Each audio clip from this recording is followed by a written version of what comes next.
শুভ নববর্ষের অনেক শুভেচ্ছা ও ভালোবাসা তোমাদের সবাইকে। এটা হচ্ছে নববর্ষের দিনের ভ্লগ। আর দেখো ঠাকুরের আসনটা কি সুন্দর করে সাজিয়েছি আমি আর মা মিলে, কেমন লাগছে জানিও কিন্তু। আর ঠাকুরকে প্রসাদে দেওয়া হয়েছিল লাড্ডু। আর এই সেম কালারের একটা জামা দেখো আমি পরেছি, এটা আমার একটা নতুন কাফতান, তো সেটা পরেছি বলেই একটুখানি লিপস্টিক পরে সকাল সকাল সেজেছিলাম। বাট এর মধ্যেই বাবার শরীরটা একটু খারাপ হয়ে যায়, তাই জন্য আমরা একটুখানি মরালি ডাউন হয়ে গেছিলাম ঠিকই, বাট যা কাজ ছিল তা তো করতেই হতো। তো দেখো মা বানিয়েছে কিছু জামা, কিছু মানে একটা জামা। আর এই জামাটা কার জন্য সেটা তোমরা একটু পরেই দেখতে পারবে।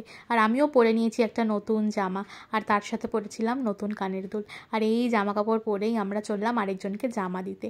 এই দেখো এটা হচ্ছে একটা চায়ের দোকান, আর এই মাসির চায়ের দোকান। আর এই গোপাল কিন্তু মাসির, মানে এই মাসির গোপালকেই আমরা কিন্তু জামা দিতে গেছিলাম।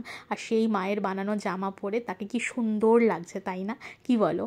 আর তারপরই আমাদের আর কোনোই কাজ ছিল না, পাড়ার মধ্যে একটুখানি ঘোরাঘুরি করলাম। করতে করতে দেখলাম একটা জায়গায় একটা বেঞ্চ পাতা আছে, সেখানে গিয়ে আমি আর মাও বসে পড়লাম। সবাই বসেছিল তো আমরাও কিছুক্ষণ বসলাম।